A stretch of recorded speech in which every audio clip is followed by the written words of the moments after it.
我凭实力拿下翻译官工作后，又遭妹妹构陷接受调查。真相大白后，妹妹的真面目彻底暴露，而我顶替护士参加舞会的秘密也被霍思月识破。本以为他会远离我，没想到他竟专门赶来接我下班。喜欢就赶紧追啊！苏唐，你翻译的太好了，我要的就是这个感觉。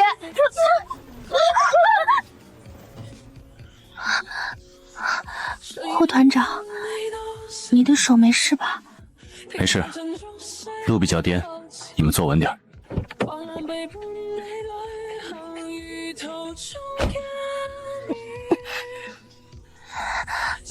霍团长，你的肩膀真的没事吗？没事。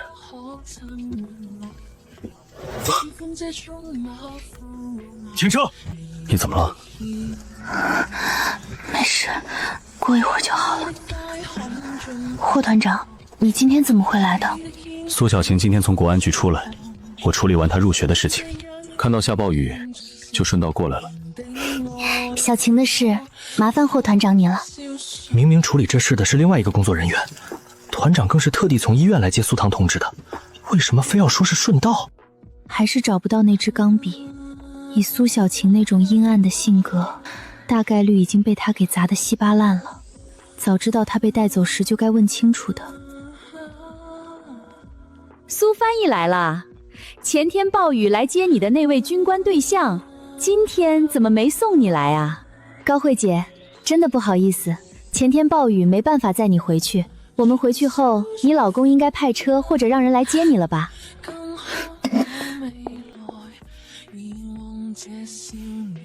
你怎么了，梦玉姐？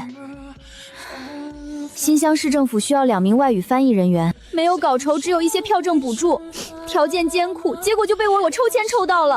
我明天还要跟对象见家长的。都补贴什么票证啊？一些粮油票。那要不梦月姐，我替你去出差吧？真的？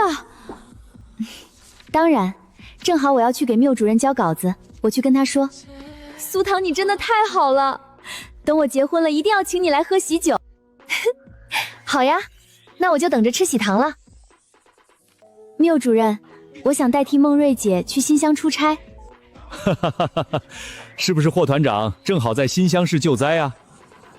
缪主任，您别误会，我只是暂时寄住在谢教授家里，和霍团长没什么关系的。霍团长那天就是看下大雨，顺道来接我的而已。是这么一回事啊？去可以，但不能耽误了你手头的翻译进度。缪主任，您放心。陆组长好。苏唐同志好。太好了，霍团长不是他对象。缪主任，我主动申请明天和苏唐同志一起前往新乡市出差。这纸条上有人名、地址和电话，你要是在新乡遇到什么事，就联系这个人。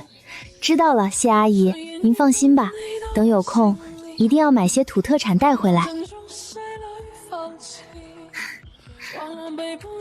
苏唐同志，你还没吃早饭吧？这是我家里保姆做的肉包子，还有现磨的豆浆，给你带的。陆组长，你也是要去新乡市出差的吗？对，我代替原先的同事和你一起去新乡出差。不用了，陆组长，我已经吃过了。陆组长，只有我们2个吗？对，我有驾照，会开车，就不用司机跟着去了。苏唐同志，时间不早了，我们早点出发吧。那这一路就辛苦陆组长你了。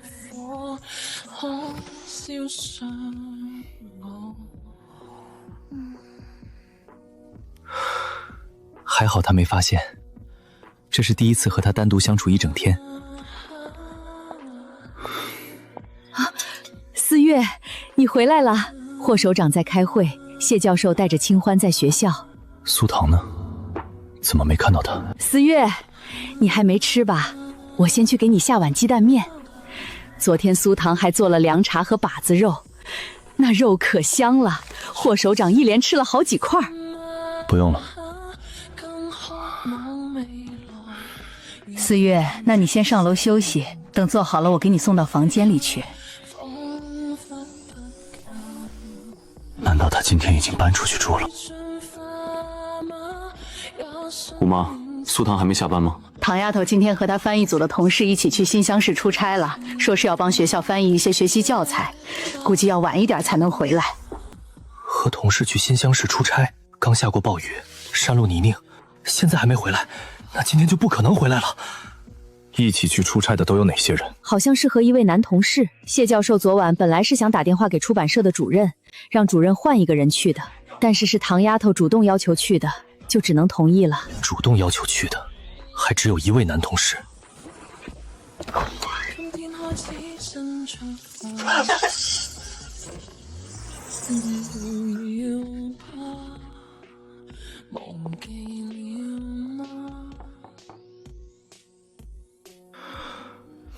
缪主任，请问苏唐同志出差回来了吗？霍团长，霍团长，我下午的时候就已经打了电话给谢教授，因为山路泥泞、路滑难行的缘故，小苏要到明天才能回北平。霍团长，你这是刚救援完灾区回来？苏唐不是说只是记住，和他没关系吗？缪主任，我知道是苏唐主动申请去新乡出差的，但是您也知道新乡发生了水患，刚下过暴雨的山路不好走，您作为领导，是否要酌情考虑一下实际情况再做决定？一起出差的就只有一名男同事。缪主任，即便换成其他的女同志，您是不是也未免不太把女同志的安全放在心上？霍团长，这件事确实是我考虑的不够周到，应该再多安排一个人前去。不过霍团长也请你放心，这次陪同苏唐同志去的是陆瑞陆组长，是我们报社的先进员工、优秀青年，会照顾好苏。主动要求去，还要和陆顺留宿一夜。缪主任，当初是我接苏唐同志来的北平，所以我要对他的安全负责。麻烦您把地址写给我，也希望以后再有类似的出差，缪主任能提前知会我一声，我送他去。这占有欲太明显了，估计拿到地址就会连夜追过去。霍团长，苏唐同志主动请缨时，听他说只是寄住在谢教授家，和霍团长你并不熟悉，也没什么关系。要是我早知道霍团长你这么担心，肯定也不会答应他代替蒋梦殿同志去了。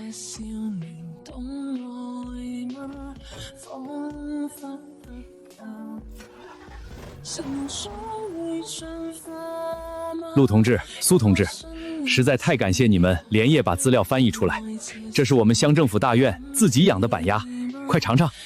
戴前辈，你们太客气了，能为祖国教育事业添砖加瓦是我们的荣幸。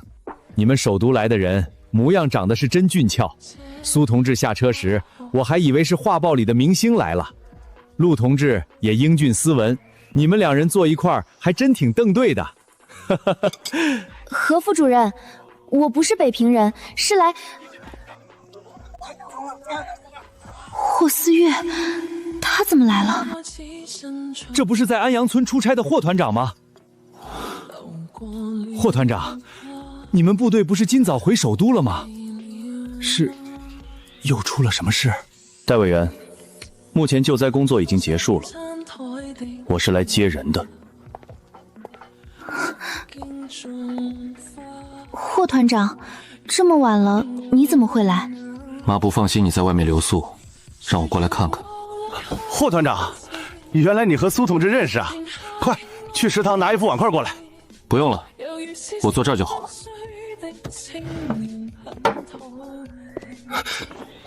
他整个人瘦了一圈，后背衣服湿了一大块，连放在膝盖上的手指都在控制不住的发颤。这情况谢阿姨应该不会让他来才对。霍团长，天这么晚了，等吃完饭你就和陆同志、苏同志他们一块住在大院宿舍吧。不用麻烦了，戴前辈，待会儿我会带苏唐去我朋友家住一晚。陆组长对吧？明天辛苦你独自一个人回北平了。霍团长，明天我还要和苏婷同志一块回报社报道。住在乡政府大院也挺方便的，我会送他去。霍团长，你连夜开车来已经很累了，要不今晚就住在乡政府大院，明天再走。离这儿不远，吃饭吧。真不喜欢这种被人管控压制的感觉。霍团长，你也快吃吧，等到我找到房子，立马就搬出去。这霍团长和苏同志两人到底什么关系？哎，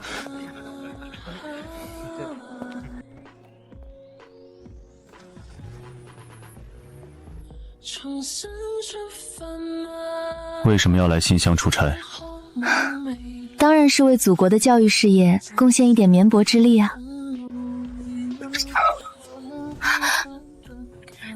我来的时候就看到他在这儿了，还有几个人躲在暗处。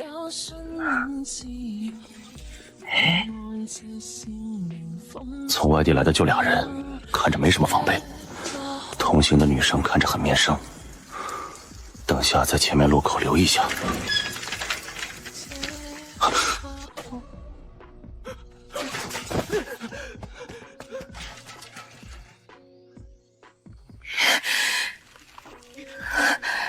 难怪他连夜也要强势带我走。你现在知道怕了？你是怎么敢的？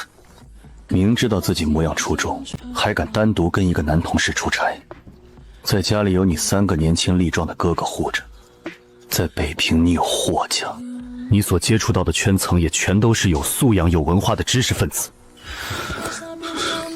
要是出了什么事，你的男同事能保护好你吗？霍团长，我以为当天去就能当天回的，没有想那么多。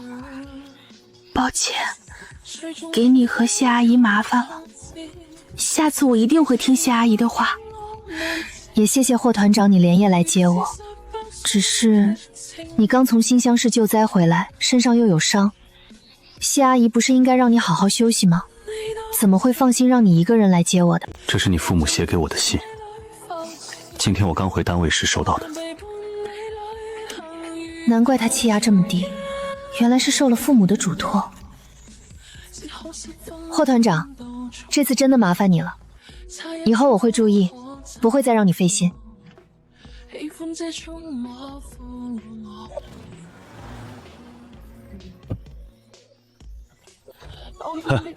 我是阿月的朋友王硕，阿月都和我说了，你今天就和嫂子一块睡吧。王同志你好，麻烦你们了。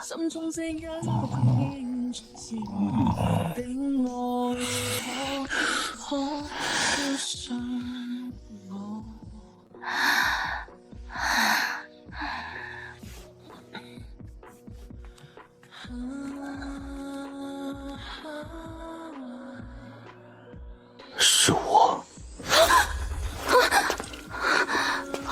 霍团长，你怎么不开灯？我看得见。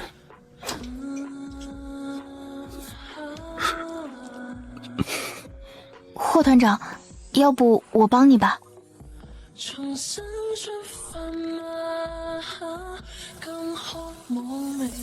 不用了，我会让王连长帮我。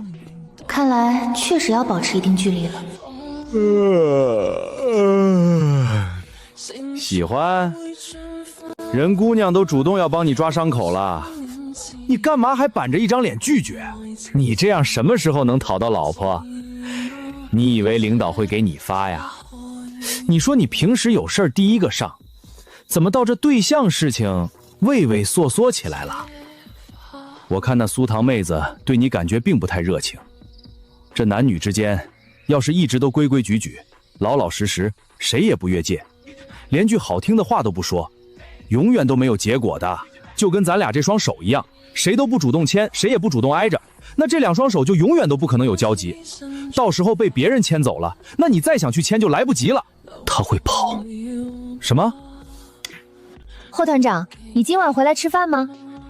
我今天会发稿酬，想给你和霍叔叔、谢姐姐做一顿晚饭。不清楚。那我多做点吧。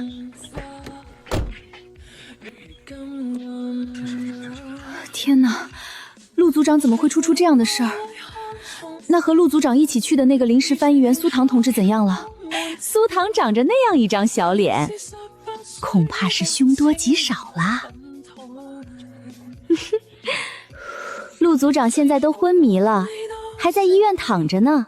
唉，她一个弱女子哪里能反抗得了？现在还没回来，恐怕是回不来了。谁让她自己非要去那种地方？高慧，你不要胡说八道！这我也不过是根据现在的情况理性分析，猜测一下嘛。你至于那么激动吗？我当然也不希望苏唐同志出事了，可是苏唐同志年轻，长得漂亮是事实。同行的就只有陆组长一个人，很容易就被当地一些坏人给盯上。我丈夫之前就接触过一个差不多的案件。你给我闭嘴！你就是嫉妒苏唐翻译水平比你高，下大暴雨有人来接他，你就见不得别人好。干嘛？你还想动手打我？我还不怕告诉你，那些人估计就是冲着苏唐去的。反正苏唐是出事了，肯定回不来了。苏唐，苏唐，你回来了！你没事简直是太好了。要是你出了什么事，我一定会恨死我自己的。苏唐，你怎么回来了？高慧姐，不好意思啊，昨晚谢教授担心我，就连夜让霍团长开车去接我，今早刚将我送到报社门口。我没出事，让你失望了。幸好霍团长昨晚去接你去了。某些人真该注意言行，多给自己留点余地，别一天到晚没事干议论别人。要不是因为你陆组长会出这样的事儿吗？陆组长昏迷都是被你害的，你还在这儿得意洋洋地炫耀你的对象。要是陆组长有个什么三长两短，陆总编绝对不会饶过你。别乱说，你也说了是陆组长自己要求的，跟苏唐有什么关系？高慧姐，陆组长现在还没醒，大家都很着急担心。你要是平时对陆总编和陆组长有什么意见，你可以提。陆组长作为优秀青年、先进员工，主动积极地做贡献，不辞辛苦地支援新乡，你却在这里故意抹黑陆组长，把一腔热血、富有正义感和责任心的陆组长说成是为了一个只顾着谈情说爱的人，散布他的谣言，你到底是什么居心？等到陆总编回来，我一定要把这个情况反映给陆总编，看看他知道陆组长都重伤昏迷了，却还要被报社员工恶意污蔑，会是什么看法？我没有。都干什么呢？还嫌不够乱是吗？都赶紧回去工作。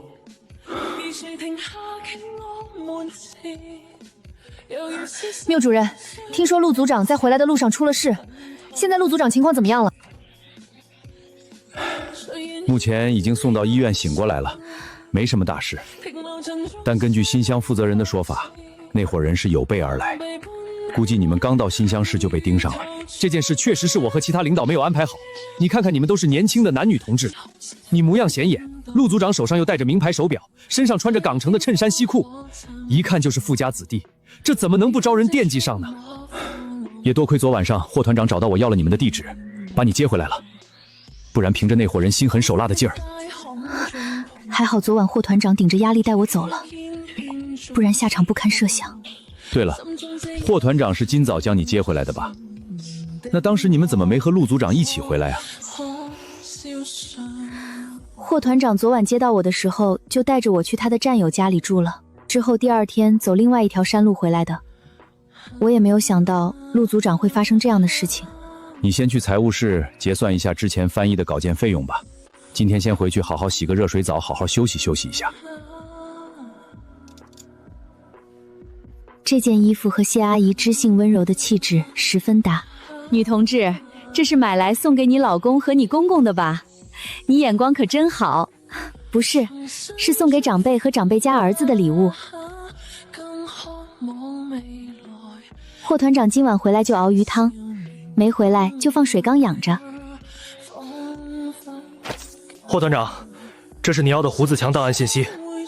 这个胡子强简直无法无天了，昨晚上刚拦了车，今天竟然又做出这样的事情，把北平来的报社翻译员给打伤了，之前更是恶行累累。他现在被带走了吗？没呢，他自己也不知道被家里人藏到什么地方了。知道了。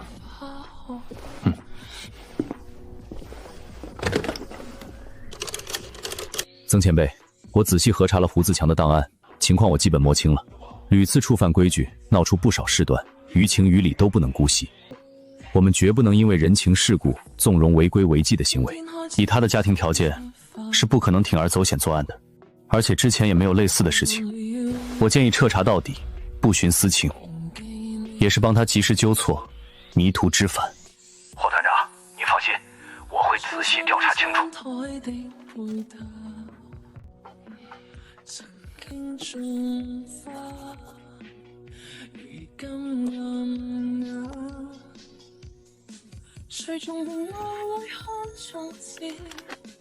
4月，苏唐今晚下厨做了一大桌子菜，你快回来。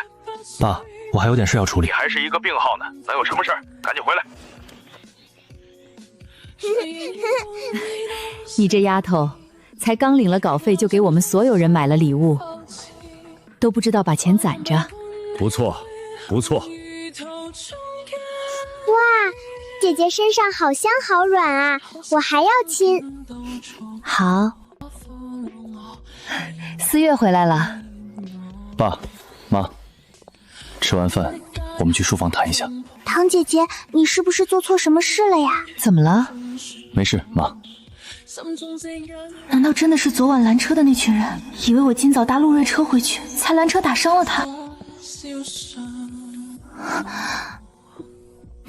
先吃饭吧。4月，这是你最爱吃的卤煮猪耳朵边儿，苏丫头今天特意为你心血做的呢。还有这碗鱼汤，快尝尝这猪耳朵边儿卤的怎么样？特意学做了我喜欢吃的菜。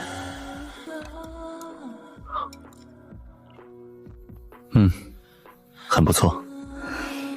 霍团长，你喜欢吃的话还有一点，以后霍团长你想吃的话，我再给你做。房子已经帮你找好了，有2间，一个就在励志高中学校旁边的教根家属楼，还有一个距离学校附近走路10分钟的离休干部家属院。明天你下班有空的话，我可以带你去看看。4月，小唐啊，别听你4月哥的，你这马上就要去军训了，军训结束就要上课，你要是觉得上下学不方便，可以住校。你阿姨说的对，你一个人在外面住，我们都不放心，你就等军训完了住在学校，放假了我让4月把你接回来。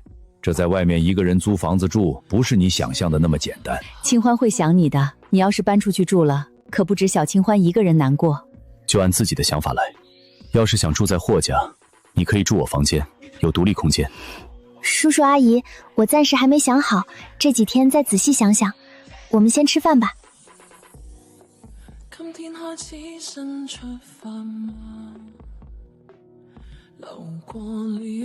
坐吧。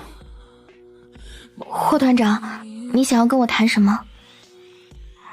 胡自强的档案你也看了，就是昨晚上为首带头的那个二六子，今天又抢劫了你们翻译组的陆组长。如果我昨晚没去的话，谁也不知道最后会发生什么。你家里人既然将你托付给我，我就肯定要对你的安全负责。我不会干涉你的事情，但是希望你能吸取昨天的教训，以后做什么事情去干什么能够知会我一声。万一再发生类似的事情，我没办法向你家里人交代。所以你要是想搬出去住，我是有前提条件的。霍团长，是什么条件？他肯定会提出很严苛的条件。每天晚上8点到家。你想要和同学出去玩或者学习，晚一点回来没关系，但需要提前告知我，我会随时查岗。这是把我当兵实行严格管理了，我不喜欢被管制的感觉。霍团长，你说的查岗是怎么查？我会打电话，当然不排除我会去你住的地方，以及学校查岗。他肯定调查到我在老家的黑料了，提这些条件就是为了严格管控我。霍团长，你说的这些前提条件我都可以做到，毕竟我一个人搬出去住，霍叔叔和谢阿姨肯定会不放心。但是我希望这些条件能够等我入学后，根据我适应学校的情况再做出相应的调整。可以。现在我跟你谈第2件事，关于你上学的事情。你要是过不了励志高中的摸底考试，你就没办法入学。目前除了外语，你其他的科目都需要补课，尤其是你的数学最薄弱。当然你的语文底子也还可以。所以剩下的半个月，你除了要完成每日的翻译工作之外，就是抓紧时间学习。我每天也都会回来辅导你的功课。励志高中的摸底考试难度要比一般的难度大，题型也肯定比你之前的要难许多。如果你通过不了，你打算怎么办？是要参加工作？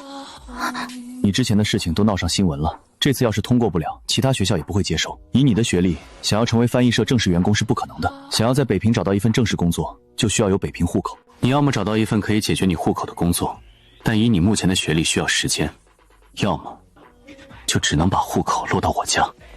落户霍家，能少奋斗几十年，但也只能想想罢了。想落户到霍家，要么是收养的女儿，要么就是以儿媳的身份。所以你考虑清楚了吗？霍团长，浩宇哥不是从励志高中毕业的吗？应该还留有不少以前的高中试卷，摸底考试的考点也应该更清楚一点。我直接请教浩宇哥就好了。而且今天谢阿姨回来的时候也跟我说过，让浩宇哥给我辅导功课，说浩宇哥高考时数学就差2分就是满分呢。你想让浩宇给你辅导，我不反对，但是万一要是没通过摸底考试呢？霍团长，你放心，我会尽快完成好我的翻译工作，然后将精力全都投入到学习中去。我相信我应该能通过考试。万一呢？你总要考虑一下之后的打算。我只想上学，没有其他的打算。我知道了。霍团长，要是没有其他事情的话，那我就先出去了。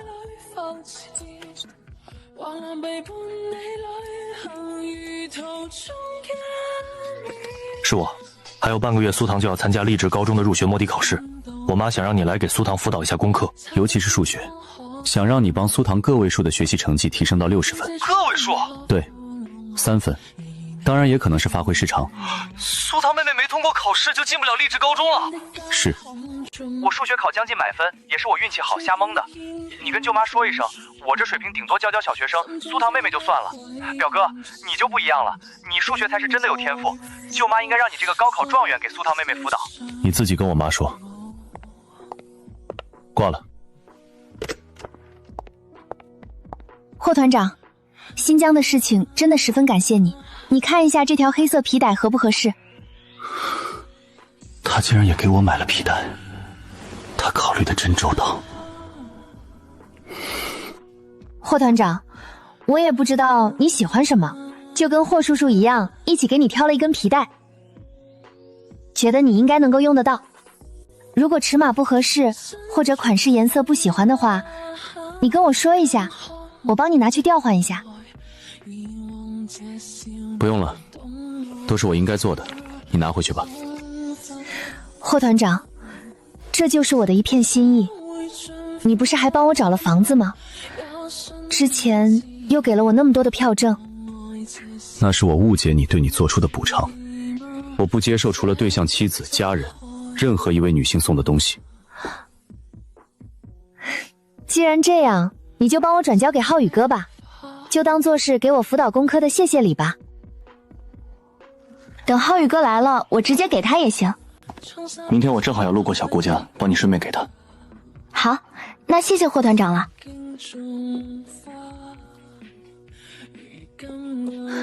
那位临时翻译员苏唐同志的相关情况，我想和您说明一下。他的一些行为确实容易让人产生误会，他和陆组长的往来确实需要留意一下。这次去新乡出差，就是那个小苏为了制造和陆组长的单独相处时间，才主动提出代替蒋梦妍去出差，害得陆组长在独自回北平的路上遇到了意外状况。陆总编，听我那儿在新乡的老乡说，那伙人一开始就是冲着小苏去的，结果劫匪拦了陆组长的车，发现小苏不在车上，一下恼羞成怒，才让陆组长昏迷。不然要只是抢劫，抢到钱走就是了，怎么还会打人呢？陆组长真的是被这个小苏给害死了。他都有对象了，还来找我儿子，简直是个祸害。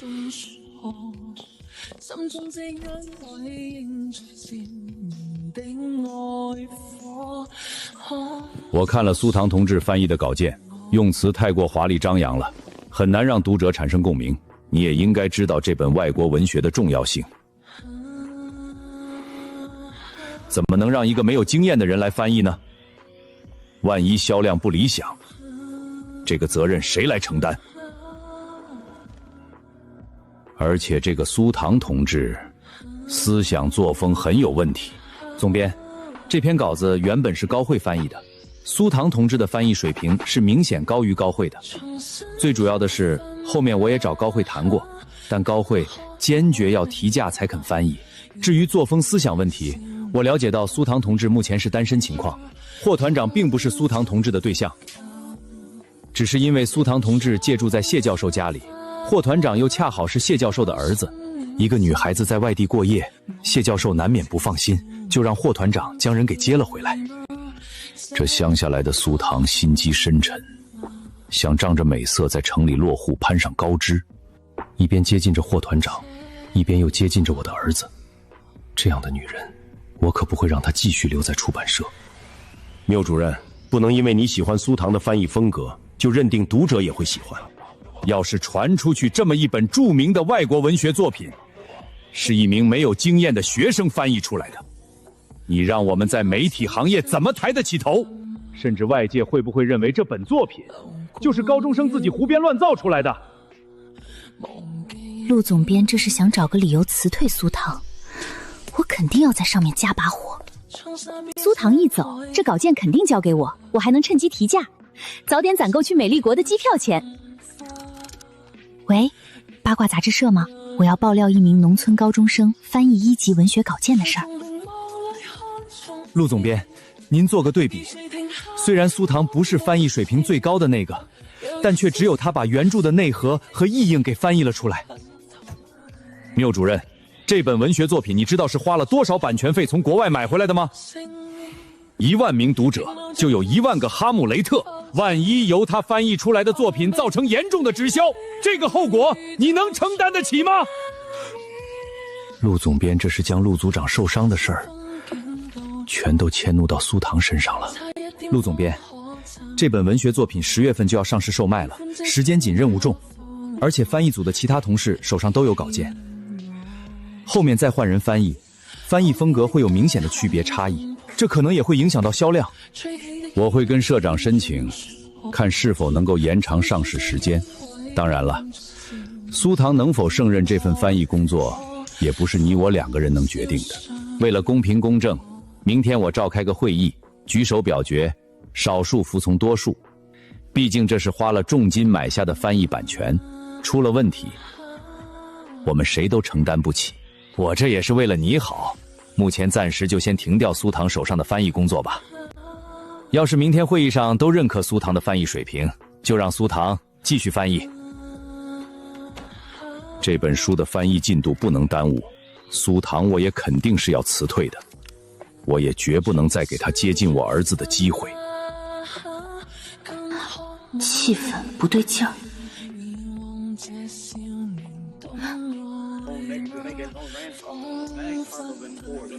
不好意思，我收听的外语广播开始了，我先换台了。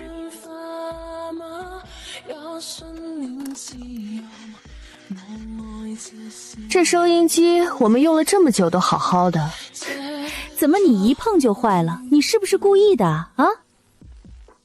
一直都好好的，没有出现过电流声吗？那看来是你这老东西欺负新人啊！果然有些东西就是要给他点颜色瞧瞧，才知道厉害。苏唐，你在得意什么呀？你还真以为自己的翻译水平有多好啊？陆总编对你的翻译稿件很不满意，已经打算把你给辞退了。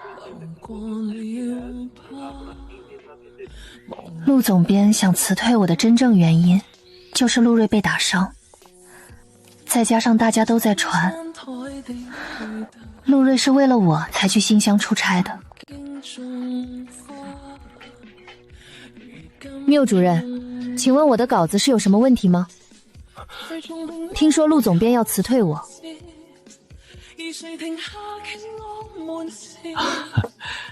苏唐啊，你的翻译水平我是认可的，而且你还是谢教授亲自推荐过来的。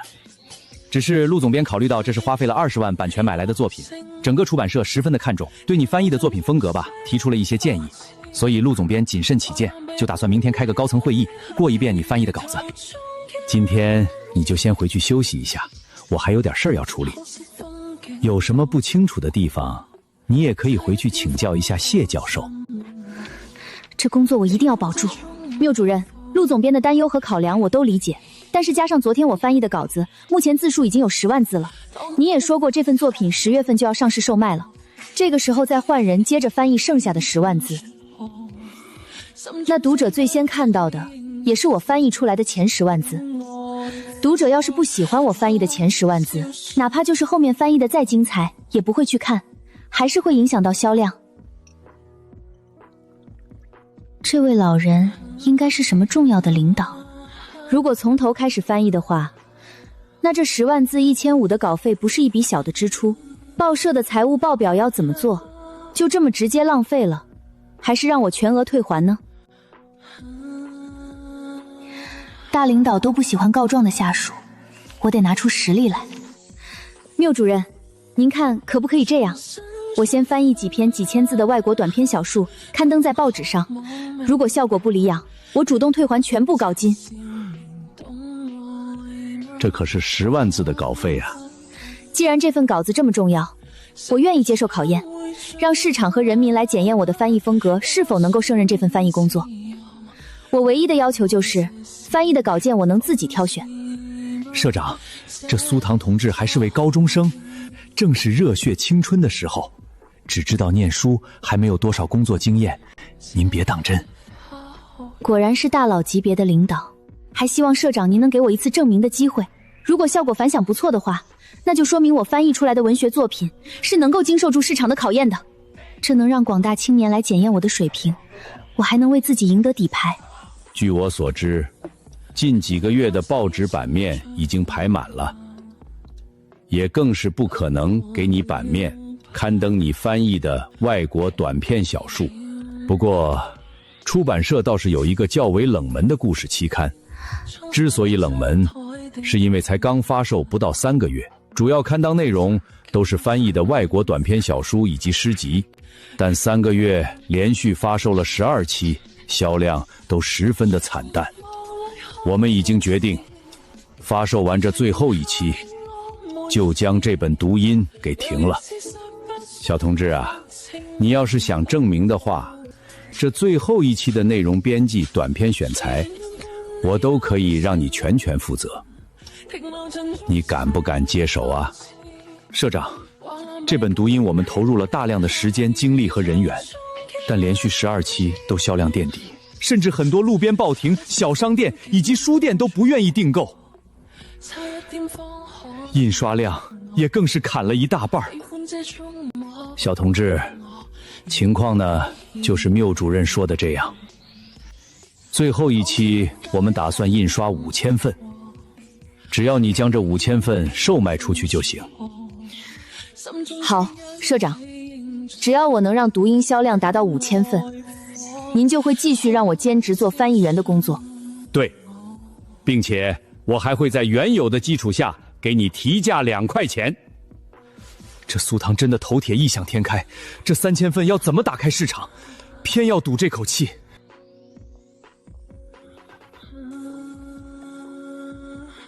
我刚找了报社赶稿子，绝对不可能让他留在出版社。哟，某些人不会以为自己有后台，去找缪主任就不会被辞退了吧？可惜啊，就如同秋天枯黄的落叶，再怎么苟延残喘，也还是被风吹落。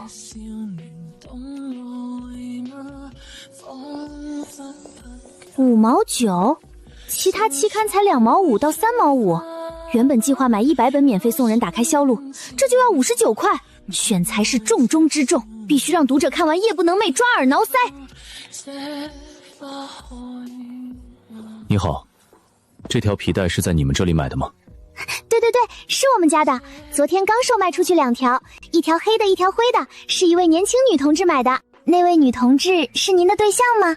你今天来是觉得这条皮带尺码不合适来调换的吗？不是，麻烦你再给我拿一条一模一样的，换着用。这款皮带质量非常好，用上10年都不会断，您已经有一条了，您可以看一下我们其他的款式。我只喜欢这一条。那看来您对象还真有眼光，挑到您心坎上去了，正好就剩一条了。苏唐，他不会一直都等在报社门外吧？上车吧。没想到这钢铁直男还挺细腻，知道我不想让同事看到。我给家里打过电话了，先去吃饭还是先看房？不用了，直接回家吧。房子我想过几天再看。昨天离开书房后，我见你没提今天要去看房的事情了，所以我就一直忙着工作了。忙到连饭都忘了吃。这不就是我买的那条皮带吗？孟浩宇跟我妈说，他要负责今年的迎新任务，还要处理社团里的一些事情，没有时间帮你辅导功课，所以等你忙完了，我会帮你补你最薄弱的数学。这条皮带你就拿回去吧。霍团长，你平时训练加上组织上的学习任务也挺忙的，我不能再占用你仅有的休息时间了。我同事蒋梦月也是名校毕业，我有什么不会的请教他就好了。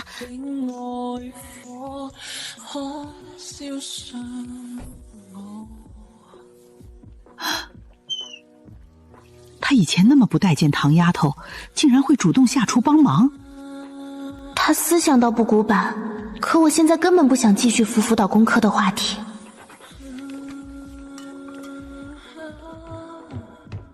难道4月最终还是喜欢上唐丫头了？这俩人真是配得很。还有几天就截稿了，没有多余的时间浪费。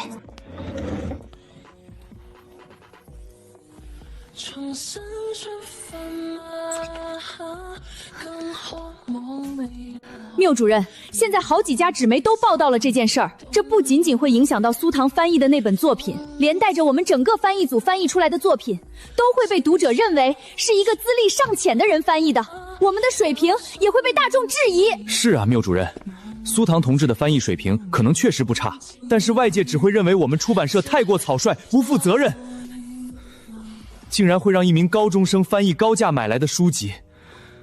我所有的亲戚朋友都知道我是北平出版社的翻译员，这让我的邻居家人怎么看待我？开除，必须把苏唐开除！对，现在就开除苏唐，不能让苏唐影响到我们整个出版社这个大集体。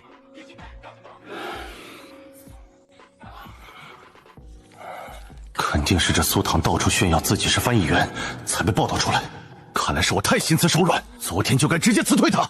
缪主任没来开会吗？当初把一个没有经验的人录用进来，就应该考虑到会发生今天的后果。现在整个北平报社都跟着丢脸，影响极坏。我看也不用投票了，现在立马就把苏唐开除。就算开除了，不好的影响和舆论已经造成了，无可挽回。社长，您坐。目前这是能够降低舆论影响最快、最直接的方式。如果不尽快做决定，再等舆论发酵起来，直接会影响到我们的书籍发售量。小庙呢也不会随便的招录一个人进来，而且人还是谢教授推荐过来的。社长，那依您看，这件事要如何妥善的处理好？我认为苏唐能否胜任翻译员的工作，不能仅凭着几份报纸和他的学历就否定，应该交由群众去评判。昨天正好碰到了小苏同志，主动要求群众检验他的翻译水平，是一个十分有魄力、胆识的小姑娘。所以我已经决定把读音13期的内容交由她翻译，只要能售出5000份，就足以证明了她的实力，而且不仅能完美的化解这次的舆论危机，也更是能为即将上市的文学著作宣传一波。社长，那如果没有售出5000份呢？小苏同志已经跟我立下军令状，达不到就会主动离开出版社，并且还会退还1500块的稿费。真是莽撞和无知！既然你自找的，我就成全你。你们凭什么把苏唐的办公桌搬出去？反正早晚都是要搬的。这张桌子放在这里多碍事，我都好些天没睡过午觉了，快搬走搬走。哟，这不是跟社长立下军令状，要售出5000份读音的苏唐同志吗？是来拿回你的水杯离开出版社的吗？那你可别忘了，稿费要1分不少的退回来。你眼睛这么红，是不是急得一晚上都没有睡啊？还是偷偷的哭过呀？读音我们全组的人，甚至著名翻译家元老都翻译过，你难道觉得自己比著名翻译家元老还要厉害？高慧姐，不劳操心，我已经跟谢阿姨说过了，如果我输了，谢阿姨会推荐一位更优秀的人来接替我，我不做也会有其他人来做。麻烦楼同志你把办珠桌搬回原位吧，不然到时候又要费力的重新搬回来。真是可笑，就是因为谢教授识人不清，把你一个没经验的人推荐到报社来，现在被大肆报道，连累我们整个出版社的声誉，竟然还想动用关系再塞一个人进来。你要是还要点脸的话，就赶紧收拾东西滚出去。就是自取其辱，不要拉上我们出版社，让人以为我们这随便阿猫阿狗都能进。你们说够了没有？苏唐是通过自己实力考核进来的，别人不清楚，难道你们不清楚吗？这分明就是有人嫉妒苏唐的能力，针对他，不然怎么会这么巧，同一天被2家报道出来？谁知道是不是他自己炫耀出去的，还是他想翻译13期正好，省得我们浪费时间去翻了。我倒要看看他翻译的期刊能卖出去几本。我们快走吧，说好了今天要去医院看望陆组长的。那我们打个赌如何？只要我售出5000份，你就给我登报道歉。好啊，那你要是没卖出5000份呢？那你就给我500块钱，怎么样？好。苏唐，你疯了吗？读音的口碑虽然不差，但是愿意花5毛9去买的，也就只有那些专业人群，销售量根本很难拓展开。而且，我们只是翻译员，真正吸引读者的是新颖独特的内容。你在这逞什么能啊？哎，是苏唐主动拦住要跟我打赌的，又不是我逼着他的。这赌约一旦双方答应，那就生效了，可不能抵赖啊。就是，既然苏唐同志对自己这么有信心，那干脆我也和你打个赌。苏唐同志，那再加我一个呗。看你口气这么硬气，是因为你有个为你托底，还是觉得陆组长对你青睐有加，肯定会帮你的是吧？那我也赌个100块吧。苏唐同志，你怎么不说话呀？是不敢了吗？苏唐，你别听他们的，他们就是嫉妒你，跟我出去。没问题，想要跟我打赌的，直接写下你们名字，多大的赌约我都跟。苏唐，你别犯糊涂啊！你到时候可别赖账啊！你们也是。你们不要太过分了。梦月姐，谢谢你，我没有关系，倒是你为了我跟他们撕破脸。我怕什么？我早就见惯他们的虚伪嘴脸了，拜高踩低，巴结讨好领导的样子你是没见过。等我和我对象结婚了，我就会到他的城市去工作。苏唐，等13期上市的时候，我就让我对象还有我的家人多买几本，不，买上几10本。趁着他们不在，我帮你赶紧翻译吧，免得他们回来故意搞小动作，甚至给你使坏，不让你安心翻译。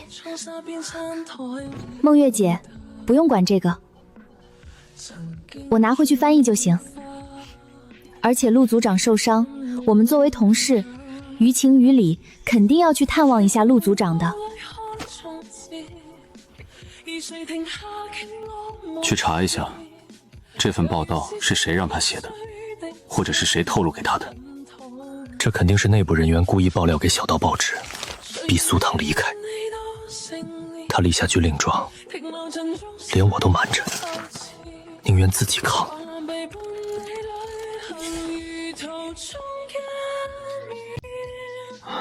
阿姨，我们是陆组长翻译组的同事，来看望陆组长的。阿姨你好。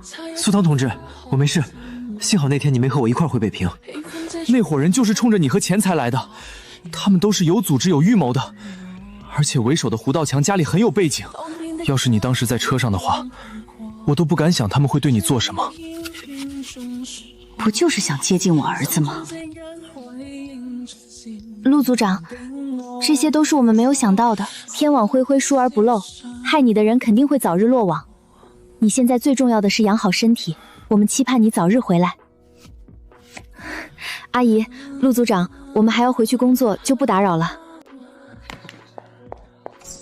等等，苏唐同志，像你这种女孩，我见了不是一个两个了。我告诉你，趁早死了这条心，别再想在我儿子面前耍什么阴谋诡计。你也不看看你是什么身份，你配吗？我只警告你这一次，要是我儿子出院后你还没有离开出版社，我不介意把你的丑闻让所有人知道。接近了一个不够，又还想来接近我的儿子，怎么了？是在新乡那晚没接近上，所以又想把目标转到我儿子上。一定是高慧他们在陆太太面前搬弄是非，污蔑苏唐。请您说话放尊重点。苏唐是我爸救命恩人的女儿，寄住在我们家，我们一直都拿她当家人看待。苏唐家里人也来信，让我好好照顾她。如果是您女儿，您放心，她和单位里只见过几次面的男同事在一起，在外面，不会立马想办法接回来吗？就是这丫头接近我儿子去新乡，又去找别人。而且据我所知，是您儿子主动要求去的。原本去新乡出差的是翻译组的另外一位男同事，还有一名对当地民情和路况熟悉的保卫科司机。您儿子却擅自做主自己开车，在人生路不熟的情况下，带着苏唐前往新乡。问题难道不是出在您儿子身上吗？对自己的人身安全不负责，更是对别人的人身安全也不负责。这次是我去了新乡，才没有造成更严重的后果，不然我一定会追究您儿子责任到底。要不是苏唐一直有意无意的暗示，对着我儿子微笑，还故意在他面前走来走去，总用那双手摆弄他那条又粗又长的辫子，我儿子会主动跟他前往新乡出差。就是这次出差，也都是苏唐先暗示我儿子去的。阿姨，我就坐在苏唐旁边，根本就没有的事。这些是陆组长亲口说的吗？我要去找他对质。是吗？那现在我们就去病房，跟陆组长弄清楚这件事。对，阿姨，您上述说的事情我从来都没有做过，我也不能让人这样污蔑我的名声。我儿子受了那么重的伤，要休息。翻译组那么多的人都那样说，难道会有假吗？果然是高慧他们在背后造谣。翻译组其他的人是那个叫高慧的。既然这样的话，我就只能上报给相关的工作人员，让陆组长配合调查。造谣传谣是犯法的。你先回家，这里我来处理。原生名声那么差，他竟然无条件信任我，维护我。真报警查明真相，全报社都要知道是我儿子对他穷追不舍。就当是我误会苏唐同志了。我不希望您儿子再对苏唐纠缠不休，不然我也会跟你一样，让所有人知道你随意讨论别人的事情，不是吗？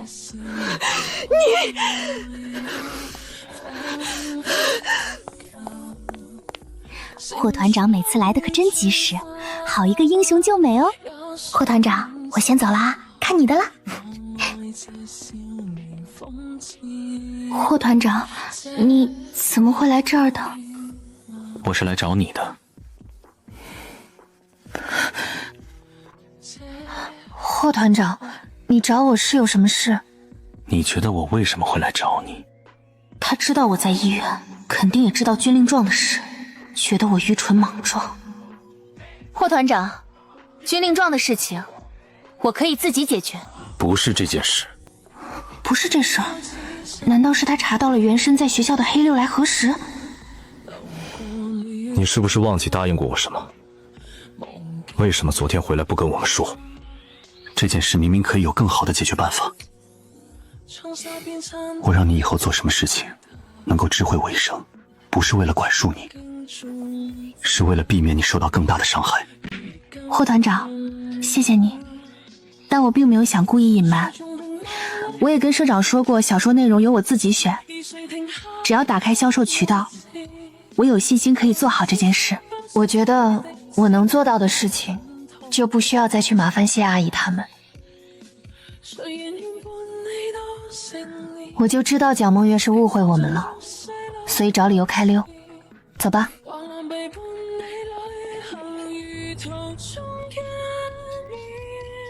找对象不要只盯着相貌，更多的是责任、人品以及父母家庭。是，最好是独生子，家里没有兄弟姐妹的。为什么？忘了这是80年代，我这择偶标准真是太另类了。我不喜欢处理大姑子小姑子，妯娌之间的关系怪麻烦的。说起来，我得尽快编造个对象出来，赶紧写封信给苏母交差了。全国独生子家庭十分的罕见，就是有2个孩子的家庭都很少。家庭氛围和谐的关系不会有多复杂，就算有责任心的丈夫也不会让自己的爱人受委屈，这种不切实际的想法不可取。你说的对。主任，这位同志说想要跟你商讨一下书籍采购的事情。难不成他们那边也要出什么相关的书籍？霍同志，是组织上决定让出版社出版一些有关救援专业的书籍出售是吗？今天我是我个人的名义来打扰你，希望下一期北平出版社的读音期刊，书店能够多采购几千份。霍同志，你是在跟我开玩笑了吧？那读音根本就卖不出去，就是采购1万份，那也只能堆放在仓库吃灰，还占地方。哎，霍同志，你也别怪我说话直，这读音价格要比其他的期刊贵1倍，这老百姓谁舍得买？现在我正愁着那前面12期的库存要怎么处理呢？卖不出去的我会全部回购。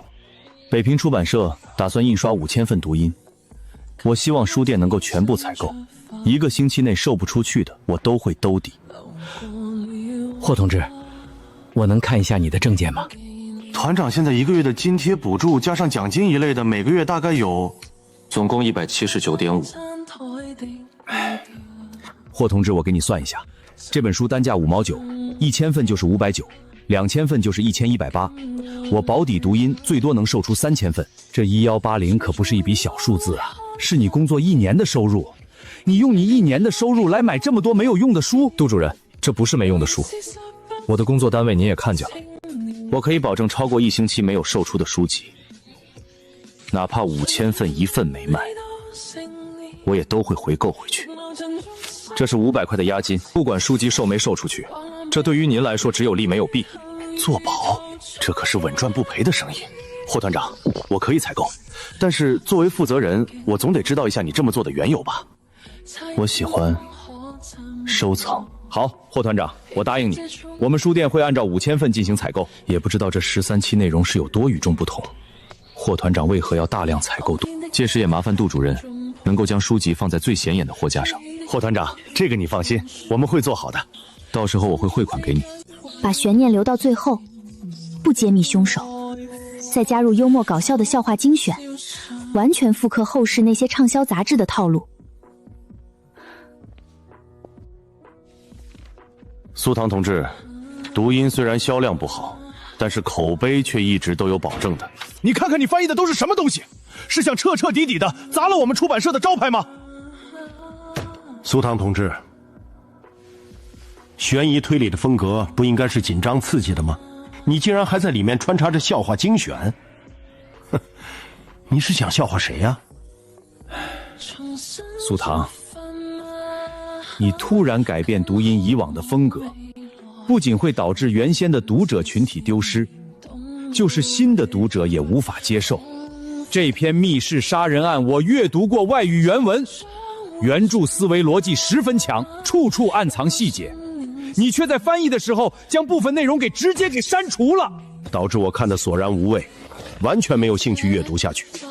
还有这么严肃的悬疑推理案件，你的翻译风格让人十分的出戏，看得人一头雾水，不知所云。蒋社长给你机会证明你的翻译能力，你就是这样恩将仇报的？哼，你知道自己不行，所以你就索性破罐子破摔，让我们这些辛辛苦苦精心做内容的编辑，所有的努力都付诸东流，遭受读者的谴责谩骂是吗？等那几千份卖不出去，看货家怎么收场。苏唐这是想让我们整个出版社下不来台。哼，这东西上市必定会成为报社最大的黑点。看来是我高估了苏唐的水平，他也不怎么样嘛。缪主任也看走了眼，这能力与我相差一大截。哼，生生抢走了我签字15的稿费。等期刊发售，我肯定要求缪主任涨价，还有那笔500块钱的巨额赌费。陆总编，各位领导，这些稿件都是我熬了2个大夜翻译整理出来的。1000个读者就有1000个哈姆华特。苏唐同志，你是真不到黄河不死心，不见棺材不掉泪。那我们就拭目以待，看看苏唐同志编辑的读音究竟能卖几本。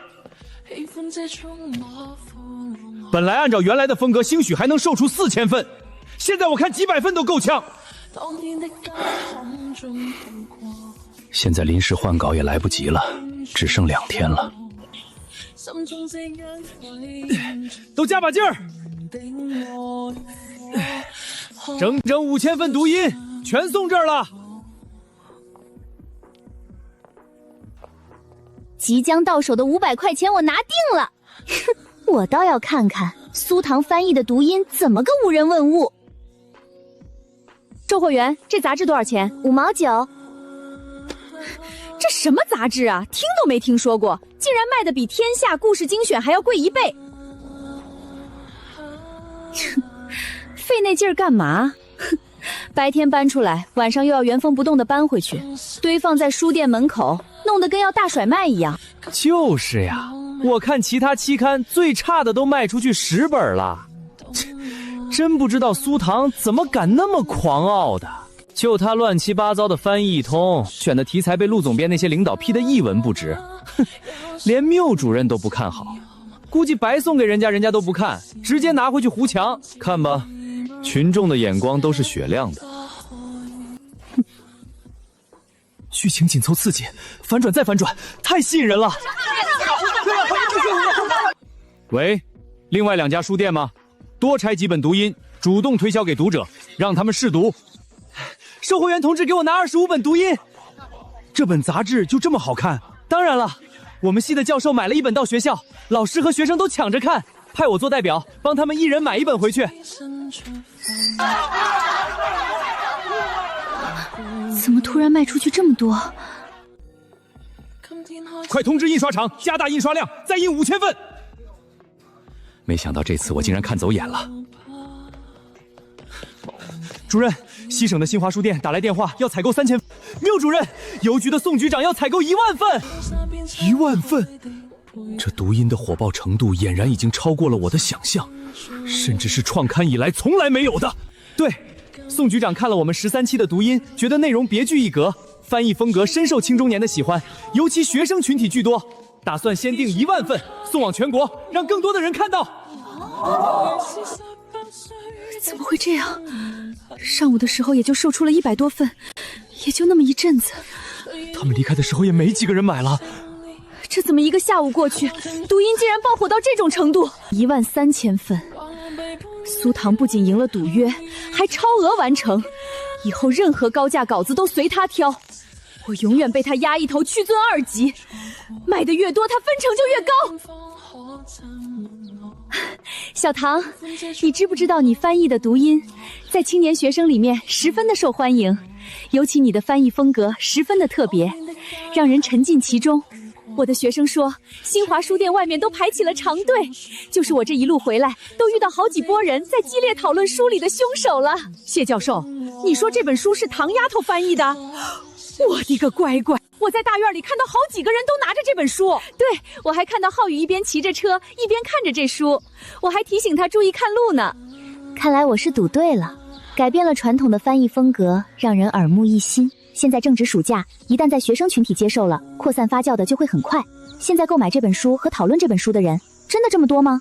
据我所知，新华书店只采购了1000份啊。当然是真的。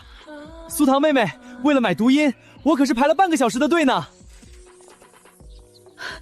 大嫂，这读音这本杂志里面的内容全都是苏糖翻译的。对呀，每篇小说上不都署名了吗？小唐熬了2个大通药翻译出来的呢。苏糖，这都是你一个人独立完成的？是的，红果果。苏糖啊，你的外语科目是不会有问题了，但是你其他科目可要抓紧复习。剩下的暑假，我让浩宇来给你补课，争取让你通过入学考试。好啊，我正为这件事发愁呢。那谢谢红姑姑了，也麻烦浩宇哥了。军事化的补课，我是真的受不了一点儿。啊，我不是不愿意，我是怕我没辅导好，万一苏糖妹妹没通过考试，岂不就是没学上了？苏糖是个勤奋努力的孩子，我相信苏糖是可以的，你就放心的辅导就行。苏糖，你翻译的读音已经破我们出版社的销售记录了。到目前为止，我们已经收到了将近3万份的订单了。新华书店总店的杜主任把采购的5000份分给了北平其他2家新华书店，导致外省的新华书店负责人十分的不高兴，都直接把电话打到我们这儿来了，让我们赶紧加印。苏糖，你已经超额完成任务了，社长让你现在来出版社一趟。密主任，新华书店不是只采购了1000份吗？是后来又追加的。这事你还不知道吗？你交稿那天，杜主任突然提出将采购数量提高到了5000份，今天还帮忙宣传了。但能卖这么好，最主要还是你内容扎实，深受读者喜爱。前期那么不被看好，贬低的一无是处，怎么可能会无缘无故要采购5000份呢？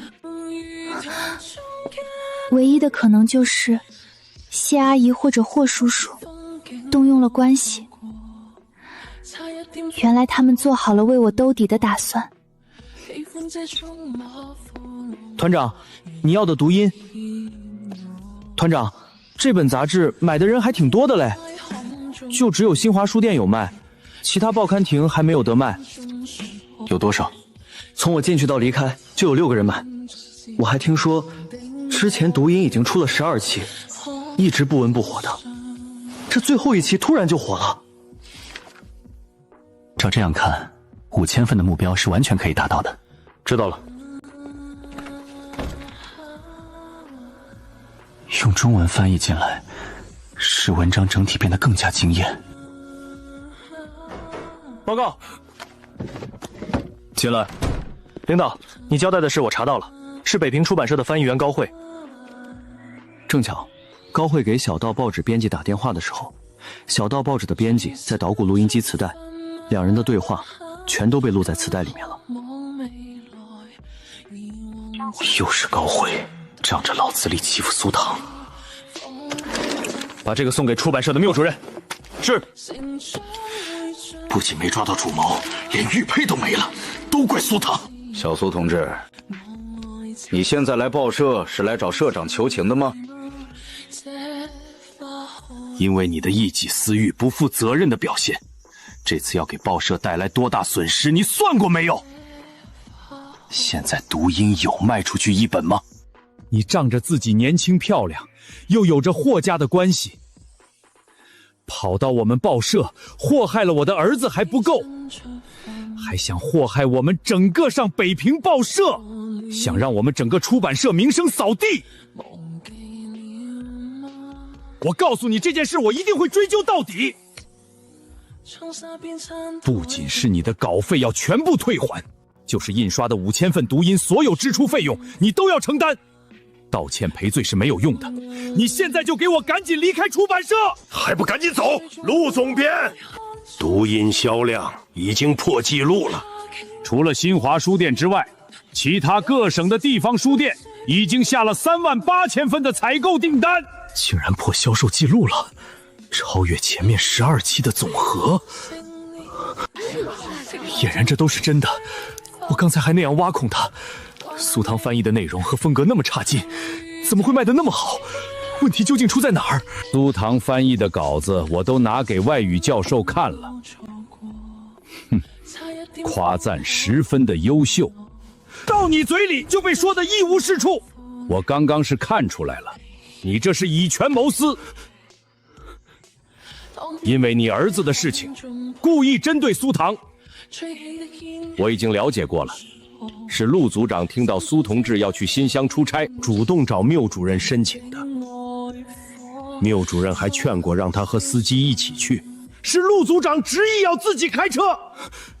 后面出事了，跟小苏有什么关系？就你儿子宝贝，人家小苏同志不是家里人的宝贝。社长，我完全没有这个意思，我也是担心读音的销售量，才一时没有控制好自己。我也是为我们出版社着想。之前小苏同志交稿的时候，我和几位领导都看了，确实，那只能说你们老了，眼光跟不上时代。你差点把这么好的苗子送到其他出版社去，以后想花高价挖都挖不过来。目前已经接到了整整38000份订单，超出了与你们赌约将近8倍哦，还不算今天已经售出的。没看他翻译的东西就敢质疑他，现在是该履行赌约的时候了吧？苏唐同志，对不起，是我们的不对，我们都是跟你闹着玩的，没有当真。是啊，苏唐，这都怪高慧，都是他起的头。我们根本没打算跟你打赌的，我看他们写了，我也就写了。我家里老人生病了，还有2个孩子要养，赶明儿你到我家尝尝我的手艺。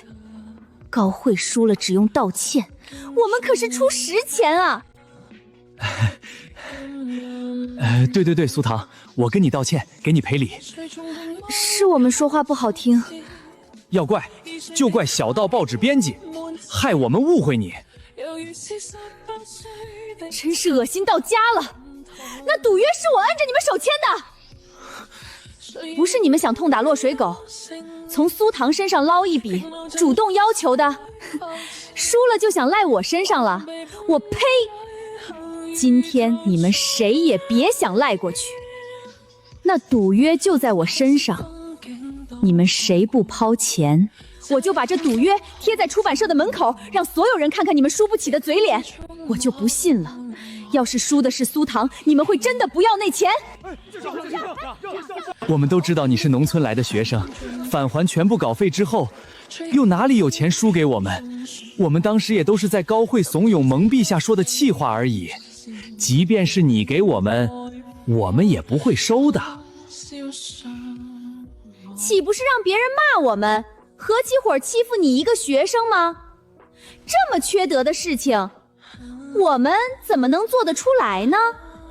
你说的对，这么大一笔钱，不论谁输谁赢，传出去影响都很大，所以我从来都没有想过要收下这笔钱，而是打算将这笔钱捐给贫困山区的妇女儿童，献出一片爱心。想用道德绑架赖账，你们必须为言行付出代价，这可是行善积德的好事啊！我可得给你们好好宣扬宣扬，没准年底出版社还会给捐得多的人开个表彰大会呢。你还不是要给苏唐同志登报道歉？不就是就这件事登报道歉吗？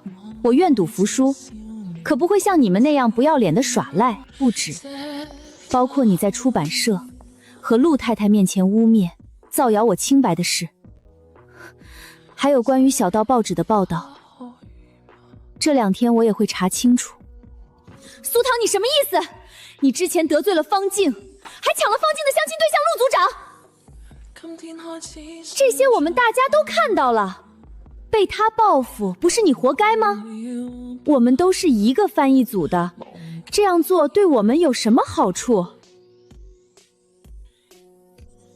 我知道了，现在读音卖火了，你就看我是个孕妇，家庭背景没有方静家那么大，再加上你对我一直都不满，所以你就想把这口锅扣我头上，冤枉我是吧？你这样的做法实在不太妥当。高慧，你这样的想法不对。你为了争取更好的创作机会，拿到对应稿酬，竟然在那个关键阶段上，把相关信息告知了相关媒体的编辑。我没有，缪主任，你不能因为苏唐同志卖爆了读音，他说什么就是什么，分明是他在故意针对我。有没有？你自己听听这盘磁带。对，就趁这个时候爆料出去。缪主任，高慧为了个人想法，影响了团队的工作推进，在这件事的处理上有明显的不妥之处。我们希望能对这件事做进一步的处理。你不是认赌服输，要给苏唐同志道歉吗？你现在就去把你嫉妒苏唐、挑拨内部团结的事儿登报上去。我的肚子好疼啊！让翻译组的人将高慧送到医院。缪主任，看高慧姐这么难受，我们得赶紧通知高慧姐的丈夫来。你要干什么？当然是去你爱人的单位啊。高慧姐，你身体不舒服，就快点去医院吧。反正你们夫妻一体，到时候让你爱人带你写登报道歉，也是一样的。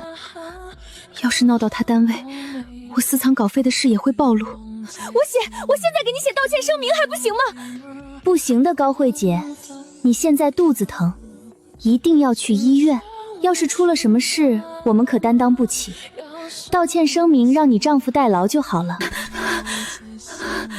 我现在已经没事了，我现在当着大家的面跟你说清楚，是我之前考虑不周，为了更好的合作机会，用了不太妥当的方式，希望你调整工作安排，也不该胡乱编排你和陆组长的事情。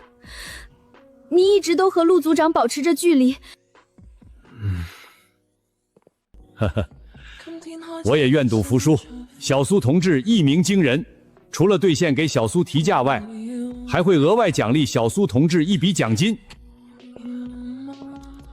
我这里再说一下，苏唐和陆组长两人都是纯洁的同志关系，我不希望以后再有人乱传闲言碎语，影响我们出版社内部的团结。至于高慧同志这种行为，已经严重违反我们出版社的纪律，我劝高慧同志你还是自己引咎辞职吧。陆总编，我知道错了，我就是一时糊涂。霍团长，多谢你送来的录音磁带，不然这件事我们还真不好处理。现在上面已经决定让高慧引咎辞职了。您客气了。下班后，社长会为苏唐举办庆功宴，可能会晚点回去，还麻烦你跟谢教授说一声。庆功宴结束后，我会送小苏回家。我会转告我妈的。小唐这丫头真厉害，我已经让浩宇从明天开始过来辅导小唐功课，争取通过励志高中的考试。浩宇不是不愿意的吗？愿意，他现在可愿意了。本来今晚就要过来给小唐辅导的，但今天他庆功宴就算了。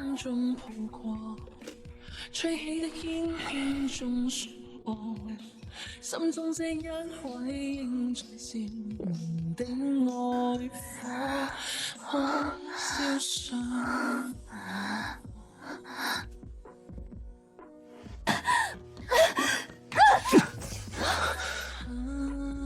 霍团长，他怎么这么晚还回霍家？头发才刚洗过没干，是早就回来，刚才洗完澡上来。自己能站稳吗？我没事的，谢谢霍团长。麻烦你了，霍团长。你的书销量卖得怎么样？听说已经卖了2000多份，原本新华书店只愿意采购1000份的，可能是谢阿姨帮忙的原因，新华书店将5000份全部采购了，还帮忙宣传了。霍团长，你知道这件事吗？不清楚。在所有人都不看好我时，只有谢阿姨选择相信我。谢阿姨对我这么好，我都不知道要怎么感谢谢阿姨。霍团长，那你知道谢阿姨喜欢什么吗？你可以明天问一下。霍团长，那你明天早饭想吃什么？我起来给你做。马上要摸底考试了，你应该把时间都放在学习上。霍团长，你还有什么事吗？你不愿意让我给你辅导功课，是因为之前写给我的那些信吗？霍团长，我有我自己的学习规划，不太喜欢被人管制太多。那些信在之前，我确实花费了很多的心思和精力，上课睡觉脑袋里都在想信的内容，又不好意思问人，还翻遍了好多书，写了改，改了又重新写，整整一沓信纸都快给我写没了，墨水都用了好几管，每一个字每一句话都是我的真情实感，字斟意酌。当时学校流传一个传言，说只要把自己喜欢人的名字刻在手腕内侧，7天之后再去表白，就一定会成功。你名字的笔画好多啊，幸好我怕疼，没刻太深，要不然留下疤就不好看了。不过现在这一切都过去了，我们之前也把事情说开了，我就只是不太喜欢被人管而已。我的个人原则以及我所接受的教育，寡言冷面，不允许我在有相亲对象的情况下再去接触其他异性，即便还没有确认关系，更何况我们刚相完，你们还是亲姐妹。所以你写给我的信我都没有拆开过。没事，霍团长，就是青春期一时的密动。这个年纪谁都会做一些疯狂的事情。不管怎么样，这世界上没有任何人值得你伤害你自己的身体。希望你以后不要再做这样的傻事。不会的，霍团长，我头有点疼，我先上楼睡觉了。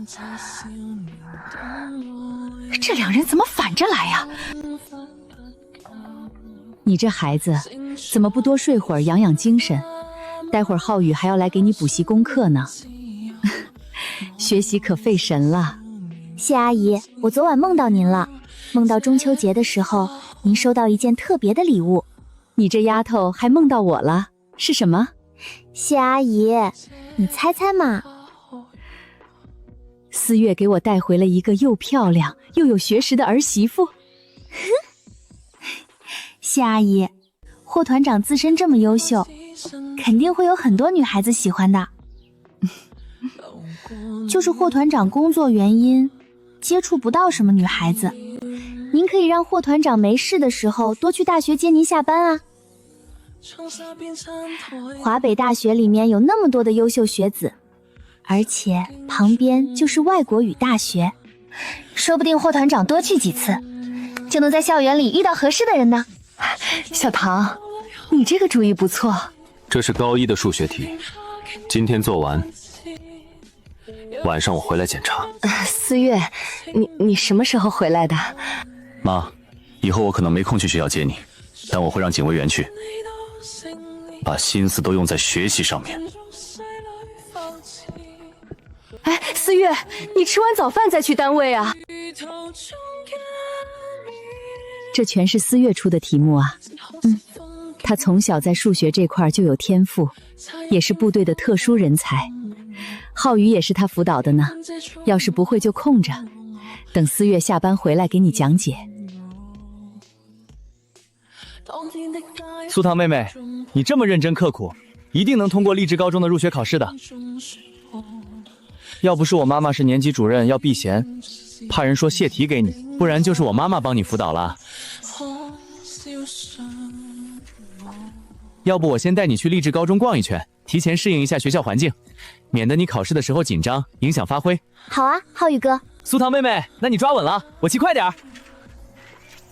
是孙红霞，原神以前的高中同学，还是班里的班长。孙同学，这就是我跟你说的苏糖，外语水平十分出色，最近你书店卖的十分畅销的读音就是苏糖翻译的，你其他科目都名列前茅，就是外语稍微落后一点。正好你们都要转学到励志高中，这期间可以互相学习，互相帮助。怎么可能呢？我和苏唐原先就是同班同学，他一直都是班里的后系生。你们是不是对他有什么误会？那本杂志的翻译内容，我总觉得哪里不太对。特地转学就是想开启一段新的校园生活，没想到和我认识很久的他，也要跟我转到同一所学校。怎么不可能？苏唐妹妹可是舅妈推荐到出版社做临时翻译员的。没错，孙同学，读音杂志是小唐一个人独立翻译完成的。昨天出版社还给小唐举办了庆功宴呢。阿姨，霍老师，我不知道苏唐是通过什么方式出现在这里的，但是他特别会编故事，而且演得还很真。高一刚开学就说他爸是棉纺厂的厂长，妈妈是邮电局的主任，大哥是飞行员，二哥是医生，三哥考上了名牌大学，她是全家族唯一的女孩，特别的得宠。后来我们见到他爸提着蛇皮袋来学校，给他交学费，就是普普通通的农民，他硬说是不相干的人。到了高二，他又整天把什么霍团长挂在嘴边，还直接在课堂上和老师顶嘴吵架，说他马上就不用念书，要嫁人了。孙同学，马上就要摸底开始了，我要先上楼学习了。祝愿你考个好成绩。谢阿姨，红姑姑，那我就先上楼学习去了。苏唐，你被我拆穿是不是心虚了？孙红花同学，在老家学校的时候，你是不是欺负、打压小唐习惯了？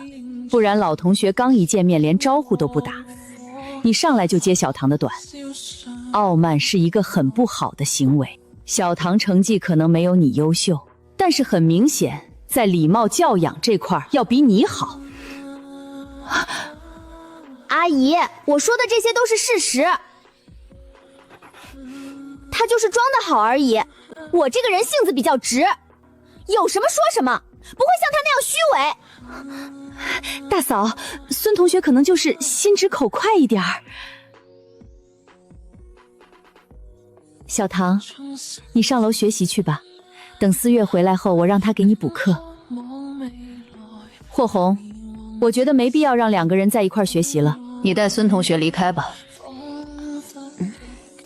我带了那么多届的大学生，还从来没有遇到过这样的一位学生。现在看来，应该是高考时就被刷掉了。我觉得小唐就是开窍晚，认真学习起来不会比孙同学差。大嫂，霍老师，我也不想和苏唐一块补习，反而会影响到我的学习进度，降低我的学习成绩。哎，孙同学，浩宇，我们回家。妈，说好了我要给苏唐妹妹补课的。苏唐有你表哥辅导，用不着你。表哥要到晚上才能回来呢，你先回去吧。孟浩宇，孙同学，苏唐寄住在我大哥家这段期间，表现一直都挺好的，勤劳上进，烧得一手好饭，还自学了外语，这里面是不是有什么误会？霍老师，我从来都不撒谎，我要是他能够留在首都，吃好的穿好的，住在不漏风不漏雨的房子里，我肯定装得比他还要好。哼，他特别虚荣拜金，只跟班上家境好的同学玩，还直接在他们宿舍里说她长这么漂亮，以后肯定会有很好的发展。知道隔壁班的校草家境条件很不错之后，就经常借着请教的名义找林同学讨论问题，还主动帮林同学整理过衣物，甚至为了给林同学买一份生日礼物，竟然暗示其他对他有好感的男同学给他送钱送票。而碰巧那1个月，我们班的班费也不见了，怎么找都找着了。浩宇现在不就在给苏唐辅导功课，而那班费难道是被苏唐偷去了？林同学出身高知家庭，成绩一直都是年级第一，对苏唐这个农村弱学生根本就不理睬。后来苏唐就破罐子破摔，开始玩了。孙同学，这些我都了解了，我们先回去补习吧。霍老师，你还可以打电话向我们班主任求证，我从来不瞎说八道，都是实事求是。我得尽快让丈夫去苏唐学校查清楚。谢阿姨。小唐，我相信你肯定能考一个好成绩。孙红霞就是死读书，只要苏唐认真学，成绩肯定不会比孙红霞差的。谢阿姨，您放心，我一定会考个好成绩。我不仅要通过摸底入学考试，还要取得一个好的排名，绝对不能辜负谢阿姨对我的希望和信任。苏糖妹妹，我把当初表哥辅导我学习的技巧和方式都告诉你。霍思月，我刚忙完手底下的工作。你哪儿来的消息？知道我从国外带回了一支录音笔？国内目前还没这么尖端的东西。本来我是想给我爱人用的，既然你开口要，我就拿来给你。你要这录音笔做什么？工作需要？送人？送给谁？他外语水平很出色，也对翻译很有兴趣，想往外交翻译的方向培养一下。外交翻译官这条路可不好走。是你亲戚？还在上学？该不会是你老牛吃嫩草，找了个大学生对象吧？录音笔的钱我会汇给你。修文，刚刚那位年轻的军官，是不是就是2年前救过你命的大院子弟？是啊，现在已经是团级干部了。结婚有对象了吗？好像我也不清楚。你不会是想给你妹妹？我妹妹就喜欢军人，你想法子问问，请到家里吃顿饭。思月回来了，谢教授今天有个座谈会，估计要很晚才回来，今天晚饭可能会迟点儿。知道了，我忙。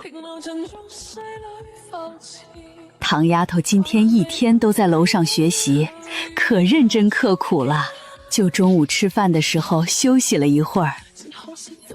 我刚上去的时候，唐丫头好像碰到了什么数学题不会解，一直在翻什么官考书，急得头发都抓掉了几根。唉，思月你数学那么好，正好上楼给唐丫头讲讲题。浩宇哥，你看这道题我锁的对不对？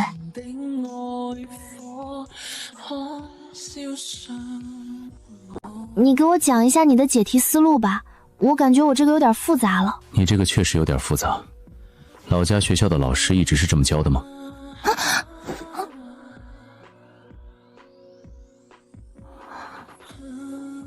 霍团长，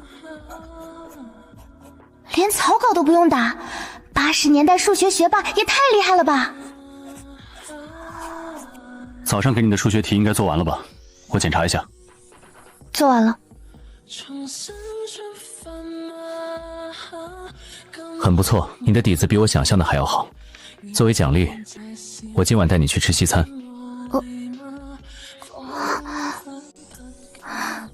他一直古板无趣，估计是用哄霍清零那套来引诱我吧，倒是弄得我有些不好意思了。不用了吧，霍团长，吴妈好像已经做晚饭了。你不是说那些信已经过去了吗？你躲着我做什么？我去年给浩宇辅导功课的时候，也是这样做的。霍团长，没有，这次摸底入学饭更多的时间用在学习上，等我考上了，我请你和浩宇哥去吃西餐怎么样？好，那就复习吧。我出些高2的数学题给你做试试看。霍团长，你上了一天班也很累了，有浩宇哥辅导我就可以了。先把这道函数题做了。西餐？什么西餐？浩宇哥，霍团长说我今天的题解得不错，要奖励我带我去吃西餐。我想等我通过入学考试。现在就去啊！学习也要牢记学和嘛。表哥现在有时间，指不定等你考完了，忙得连人影都见不着。霍团长坐这太有压迫感了，不如去外面吃，趁早把人情还了。那浩宇哥，我们一起去吧。你今天帮我辅导1天功课了，还教了我那么多的学习技巧，也辛苦了。小叔，我也要去，我也要吃牛排。走吧。耶，吃西餐去喽！我要穿上婉姐姐送给的公主蝴蝶蛹。苏糖妹妹，你不换下衣服吗？我觉得你穿白色的裙子一定很好看。好。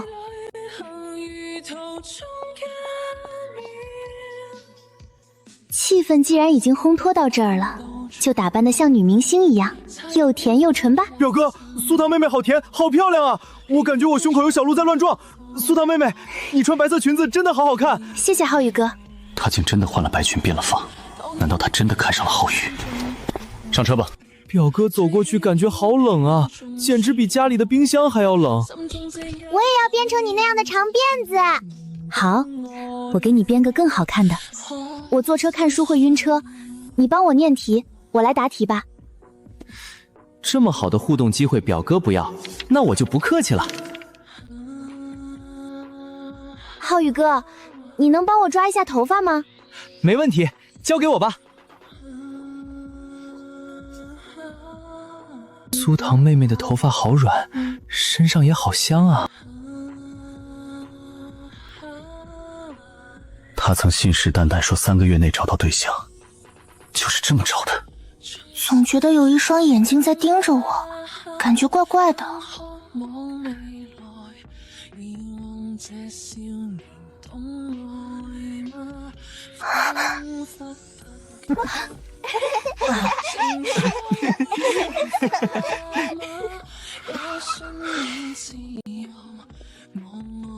我今天才知道，上个月大家聊的那个，大家常提起的苏糖，就是我们大院的，现在寄住在霍家。你说这励志高中是怎么回事？好歹是全市前5的重点高中，怎么会把苏糖安排进咱们孩子的班级呢？也不知道会不会对班级氛围有影响。我们家勇子每天挑灯夜读才考上，结果因为相关的关系，竟然给那平时表现有争议的苏糖考试资格。哼，这样的人到了学校，怕是会影响整体氛围，把好学生给带坏了。到时候开学了，我是坚决不同意苏糖和我们勇子一个班。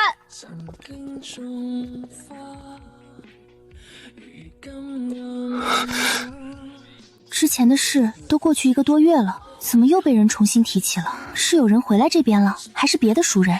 光是成绩不太理想也就算了，主要在原来的学校和同学相处有些小摩擦。一个女孩子成天往男孩子堆里扎，就知道谈对象、写情书、收礼物。我都怕那个苏糖缠上我家勇子，以后要是在大院里头碰到了，离这个苏糖远一点，听到没有？哎，听说霍首长家的小儿子还没结婚，是怎么敢把苏糖留在家里的？也不怕缠上他当团长的儿子？浩宇啊，这位小姑娘是你对象吗？我还以为是电影明星呢，一看就是学校里的才女，还是位校花吧。要是儿子以后能找着这么漂亮优秀的，我嘴巴都能笑歪。连我上高中时的事都知道，肯定是孙红华。他为什么要这么做？阿姨，你们……阿姨，你们说的那个苏糖怎么啦？没什么，我家强子不是要上高3了吗？就聊一聊学校里的事情。看你怀里的公考书，你也要念高3吗？看着像个大学生，是哪所学校的？也是励志高中的吗？对的，阿姨，我刚转学过来，等通过摸底考试，我就能成为励志高中的学生了。阿姨，这没有其他人了吧？刚好有2个位置，我可以和浩宇哥坐这儿吗？没人，只是霍团长。阿姨，我们不是一起的。要是让他们知道我和霍思月认识，他们怎么可能还会往下说？有他。不对啊，应该让苏糖妹妹和表哥坐一块才对啊，怎么我和苏糖妹妹坐在一起了？你们2人男才女貌，看着十分般配，比站在训练场上训练底下的兵还要吓人。小叔，阿姨，你们说的苏糖到底做了什么？很不好吗？阿姨没事的。据我所知，苏糖和霍团长关系并不好。这是他的真心话。说明2人关系确实不咋样，说不定就是因为知道他是什么德行才远离的。这个苏糖的说法好像有点矛盾，他之前的成绩情况和现在的说法对不上啊，这有点奇怪吧？明明就是苏糖妹妹翻译的那么好，简直是我的偶像，怎么能容许她被人这样误解？哦，这样子啊，原来苏唐是这样的人啊。可是阿姨，你们怎么会知道的这么清楚啊？我家美娟今天去霍老师家补课，一起去补课的还有苏唐原先的同学，还是他们班的班长，就这么巧也要转到励志高中。还真的是孙红芽，这明显就是在针对我，就是不想我去励志高中上学。听说励志高中这学期跟外国语学校借调了一名大学外语讲师，家里是外交世家，有着多留学经验，来给高三上课。这么好的教育资源，让不少听到风声的其他学校的家长都打算把孩子转到励志高中来，很多都是市一中和13中的尖子生。这转学人数一多，入学名额肯定是有限的。这哪所学校不要成绩好的学生呢？到时候就是择优录取。那个苏唐估计要是霍家执意给他走后门进去，那能有什么办法？多不公平！要是市一中和13中的尖子生转来，名额在一线，苏唐怎么可能考得过他们？同学，看你出来吃西餐都带着书本温习功课，你考上励志高中一定可以的。对了，同学你叫什么？说不定到时候和我家强子一个班呢。阿姨，我叫苏唐，谢谢您的肯定。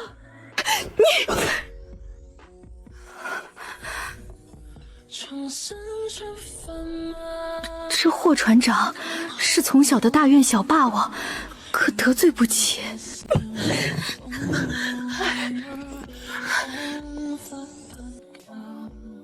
我回去一定要跟我妈说，不能再让那个孙红霞来我家上课。这女同学看着老实，但人太坏了，跟个大喇叭一样。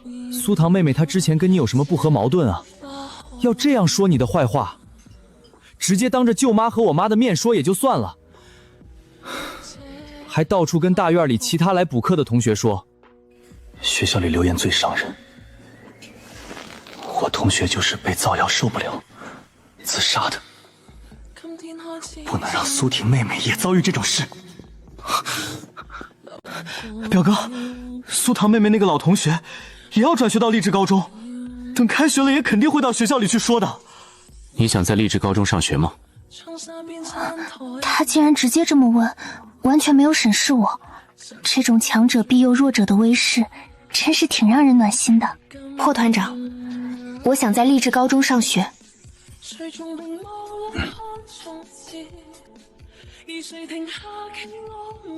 只要取得好排名，就算是真的也不会有人信。学校唯成绩论，优秀就是强者。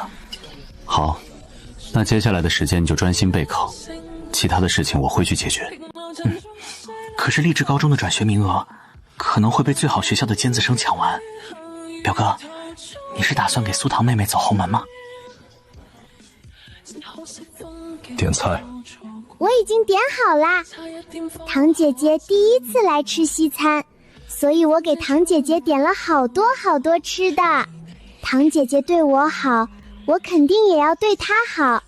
我给唐姐姐把每份味道的牛排都点了一份，还有小食、饮料。唐姐姐你一定会喜欢吃的。表哥，清欢点餐的时候你没看吗？清欢，我吃不了这么多的。啊，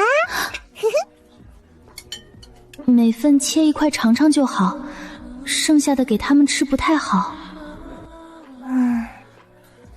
不吃了吗？吃，我上完厕所再来吃。正好去上个厕所，顺便把账给结了。同志，一共43块8毛3，收我的。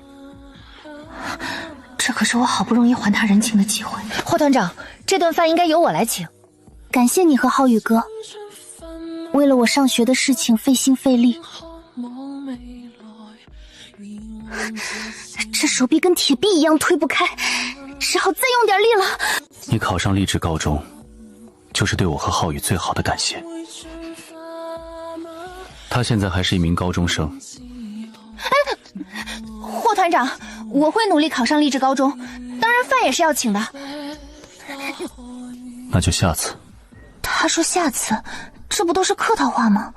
难怪他之前拒收皮带，是我没考虑周到。我快憋不住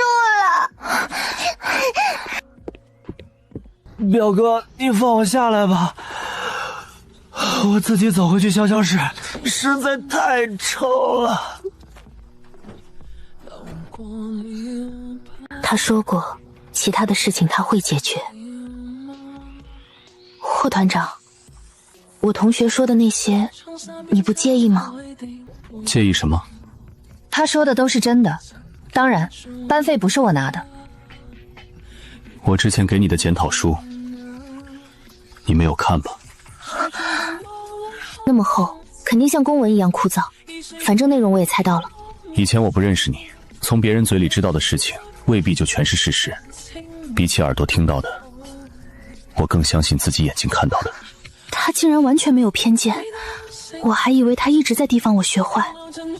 现在高3是关键期，你不仅仅要面临摸底入学考试，还有以后的预考、高考。我希望你能把所有的精力都放在学习上，不要分心去做其他的事情。励志高中对学生管理很严格，尤其是在男女同学交往这块儿。霍团长，我知道，我会努力考上励志高中，不会让你和霍叔叔失望的。被人误会是浩宇，他就默认，是想一边学一边处对象考去他大学。这是录音笔，励志高中的进度比较快，你刚转学过来可能不适应，你可以在课上把知识点录下来，有什么不懂的回来再听，对你提升成绩有很大的好处，也能帮助你考到一个好的大学。国内现在就有录音笔了，这么昂贵的东西拿给我录课用，好像很高级的样子。应该是给一些科研人员用的吧，我也不会用。里面有说明书，你应该能看得懂。而且这也是当初你刚来北平给你补的礼物。霍家帮我转学找工作，这比任何礼物都珍贵。霍团长，本身我来北平就是一个意外，是我自己主动要求来的，还给你和霍叔叔、谢阿姨添了不少麻烦，是我应该感谢你们才对。既然你已经来北平了，你就应该有。原本当时给你妹妹行李箱的时候，也是打算在你考上高中时给你的。换成别人，我还以为想升华革命友谊了，但他就是这种尽职尽责的性子。霍团长，我和你一样，不会收除了我家人、长辈以及对象之外任何男性给我的礼物。这样说也是在肯定他对我的信任。我确实和从前不一样了。我送他的钢笔，他从没拿出来用过。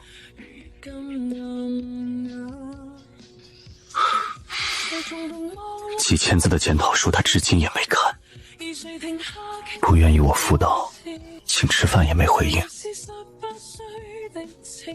但如果是孟浩宇就可以。你有没有心仪的大学？可以提前做个规划。目标当然是全国顶尖的高等学府，不知道在这儿能不能圆我北清梦。以我现在的实力说出来，肯定会被认为是异想天开。而且我现在不该知道这些大学。感觉浩宇哥的大学挺不错的。中午听浩宇哥说他的大学很大，还有很多社团活动，食堂的饭菜也很好吃。那你加油。我会的，霍团长。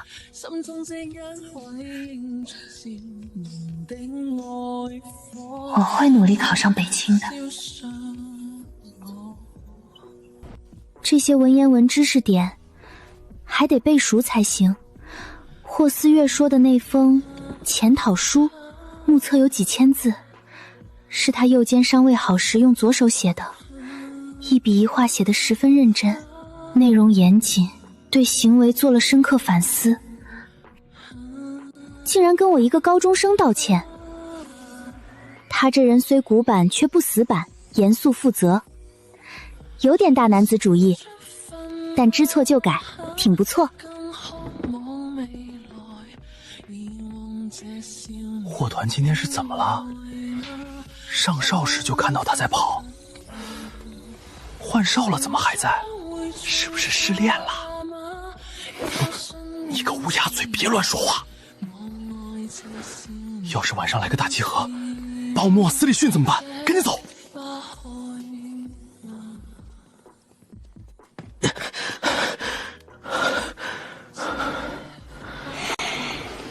离开学还有半个月，他们会相处10天，年龄相仿，会一起学习，一起吃饭。现在进攻营的几率低，反倒会让2人尴尬。但在事情没完全定性前，我不可能放弃。之前听说有个成绩不太理想的同学住在附近的住户家，好像还在考虑入学的相关事宜，不然怎么会有人特意关照呢？听说她是霍启山养在外的私生女，也有可能是谢白灵的孩子。哼，不然这种不学无术的人谁管？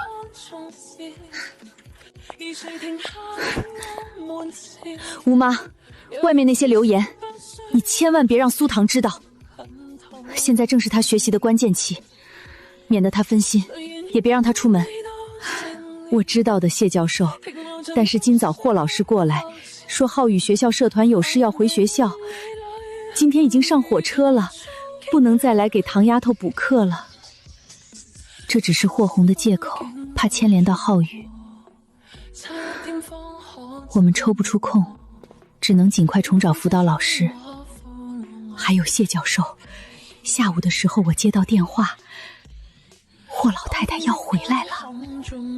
妈不是要在老家过完中秋吗？这个时候怎么突然就回来了？妈，您怎么回来了？不是要等中秋节过完再回来吗？哼，我要是再不回来，霍家什么时候多一个孙女我都不知道。大嫂，你说大哥也真是的，也不把人的底细品行调查清楚了，就贸然的介绍给思月，还将人给接到北平来。妈知道苏唐在学校做的事儿后十分生气，非要今天就回来。我们这一路回来，大院里多少人在议论啊！别说你和大哥还不知情，我没法把现在的苏唐和老家的联系起来，肯定有什么误会。玉珍，苏唐不是外面说的那样，老家学校里的老师和学生说的也未必全都是真的，人还是要眼见为实。苏唐成绩要是真那么差，他能翻译出读音这么火爆的书吗？他在村里名声那么差，不全是他妹妹在背后故意散播流言的原因？他妹妹污蔑陷害他，怎么他老家学校里的老师和学生也要污蔑他？还不是1个2个都这么说，是但凡教过苏唐的授课老师都这么说。他要是自身没有问题，苍蝇会围着他转吗？让老二再三核实过，我这是就事论事。我告诉你们，不准走后门，给苏唐送到励志高中去就读。这种人去了，只会给小红造成大麻烦。就算是去了，他也跟不上学习进度，不如送他去普通高中上。哼，也是一样的。妈，我们没打算给苏唐走后门。现在正是苏唐复习考励志高中的关键时刻。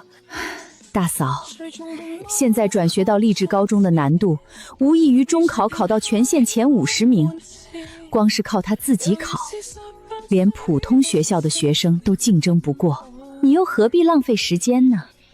说不定苏同学自己也是这样想的。我现在只想好好学习，我也不会让霍叔叔和谢阿姨帮我走后门，会通过自己的努力考上励志高中。模样身段确实十分出众，但成绩忽上忽下，功课落了那么多，不会要把作弊方式用在摸底考试上吧？就算考不上，大哥大嫂也不可能不管。哼，就算你去考，你也考不上。你自己什么样的学习成绩，你自己不清楚吗？最后还不是要你霍叔叔给你托关系走侯门，送到普通当中去。他是对自己完全没有一个清醒的认知。霍奶奶，如果我考不上励志高中的话，我就回老家，直接把后路堵死，没有其他选择了，不会给霍叔叔和谢阿姨添麻烦。小唐，你在说什么呢？接你来就是让你上学的，怎么能让你回老家？好，这可是你自己说的，考不上就回老家。不知道这小姑娘心里在想什么，最后真考不上了，就使用苦肉计吧。大哥大嫂到时候肯定会心软不送走。这两姐妹毕竟都是一个爹妈生的。大嫂，学校刚接到教育局的通知，高校军训时间定在了8月25号，这也就意味着摸底入学考试提前了，并且直接提前到了后天。后天？怎么能这么突然？苏唐高2的课本好像也才复习到一半吧。大嫂，现在要转学到励志高中的学生太多了，已经没有空余的教室了，师资力量不足，怕后面还有更多的人转学，所以就只好早点安排摸底入学考试。来转学的学生成绩我都看了，各科成绩都在90分往上。苏唐现在不仅在大院，在学生中都传遍了。大嫂，我看你还是把苏唐转到其他学校去读吧。大小姑，我知道了。提高试卷难度就是想筛选出尖子生，光是靠死记硬背的学生可能过不了。苏唐基础薄弱，题型复杂就会很困难。小唐，刚接到的通知，摸底入学考试提前到了后天。后天？小唐，当初你霍叔叔让你去励志高中上学，是因为离大院最近，小红姑姑在学校当年级主任，方便多照顾你一点。其实北平也还有其他不错的重点高中，比如13中，只要你通过摸底入学考试就能去上学的。大院到处流言，转学就是心虚，更会让人以为是霍家给我走后门。等我考上高等学府，孙红霞肯定举报我，所以这是一雪前耻的机会。阿姨，我已经想好了，我之前去励志高中学校看过，我很喜欢励志高中的校训以及校园环境，所以我还是想考励志高中。这小姑娘怎么就这么轴？大嫂就差没明说她考不上了，她还非要上励志高中。这励志高中里有谁呀？这么吸引她？她和她妹妹毕竟是一个爹妈生的，明知考不上还硬要去考，摆明了想赖上霍家。反正到时候考不上就让她去相亲。哼，她要是想学她妹妹那招，我可不会心软。我们霍家是欠了苏家一个很大的恩情，但是苏唐明显是被父母娇惯坏了，养成了一个品行不良的人。我们再一味的帮助，只会助纣为虐，倒不如将恩报到他3个哥哥身上。他的2哥马上就要来北平当兵了，只要他2哥好好在部队表现，以后有的是提干的机会。妈，您说的对。妈，您说有没有可能他这么坚持考励志高中，是不是因为这次转学的都是重点高中的尖子生？到时候学校是将转校生安排在一间教室里考吗？他肯定是想抄周围尖子生的答案，绝不能让他找到任何作弊的机会。明天就去交代霍红，严防死守。他爸，你说霍家会帮苏唐走后门进去吗？现在大院里传成什么样了？学校里的老师学生也都知道了。哼，霍首长家怎么可能还会去给苏唐走后门？那不走后门，会不会直接把试卷答案给苏唐？我听说这几天苏唐房间的灯每晚都亮到很晚，是不是就在背答案呢？他那么懒，才不会背呢，肯定是在做小抄呢。他最惯用的作弊方法，就是把答案小抄抄在大腿上，然后穿裙子去考试，或者把小叉藏在橡皮漆或者文具盒里。我都逮到他好几次这样作弊了。不管他有没有答案，我都可能让他作弊成功的，甚至连考场我都不会让他进。那就好。哼，我最讨厌这种靠关系走后门的人了。红霞，那这摸底考试突然提前到后天，会不会对你有什么影响？霍老师给我讲的题，我全都会，出的卷子也只有我一个人考满分。这一个暑假我都在复习，我肯定能考进励志高中。现在我的目标是全年级第3，我一定要考出惊艳全校的成绩，对比出苏唐没考上的难堪。我要让谢教授后悔当初对我的批评。小唐，快趁热吃，1根油条，2个鸡蛋。预祝你今天门门功课考100分。谢谢吴妈。小唐，考试的时候千万不要紧张，遇到不会的题目就先暂时放一边，回头再去做。做题的时候细心一点。阿姨，您放心，我都记住了。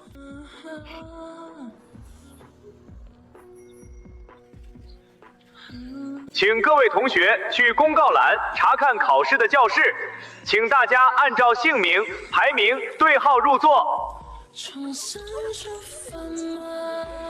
最后一个考场，果不其然，我是最后1名。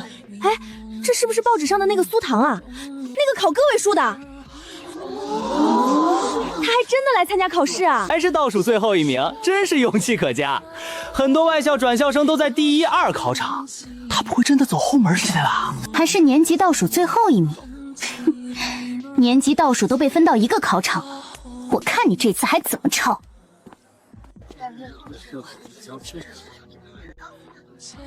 挎包里肯定装着带的作弊小抄，裤子口袋里肯定有小抄，2条麻花辫里面都可能藏有纸条。老师，苏唐同学身上可能带了小抄，藏在了口袋里，还有文具里。啊，他就是那个苏唐啊，考个位数的那个。听说他是刚转来咱们学校的新同学，之前好像在别的学校待过，看着文文静静的。老师，我和苏唐以前是一个学校的同班同学，我是班上的班长。每回考试，苏唐都会通过各种各样的方式作弊，请老师检查一下苏唐。难怪会这么了解，原来2人是同学啊！老师肯定不会让他继续参加考试的。老师，我可以接受检查，但是如果没有，对于孙红芽这种恶意污蔑的行为，要跟我道歉，并且也要接受检查。就知道他肯定会污蔑我。我说的这些都是事实。我一个回考年级前10的人，怎么可能像你一样？这可说不准，作弊不就是为了考个好成绩吗？我都考个位数了，还要检查？你回考年级前10，不应该更要检查吗？苏唐，我从小到大都是年级前几，即便考不上，我都不会去作弊给父母丢人。只有你这种没有自尊、没有廉耻心的学习败类，才会去作弊。老师，我不怕检查，我怕的是人格侮辱。既然孙红霞同学笃定我有作弊嫌疑，当着这么多老师同学们的面检举我，那他为什么不同意我的方案？还是他根本就是在捏造事实，故意污蔑我？苏同学，如果检查确实没有问题，我们肯定会让孙同学给你道歉的。为了公平起见，也会检查一下孙同学。现在你跟我们女老师去办公室检查一下。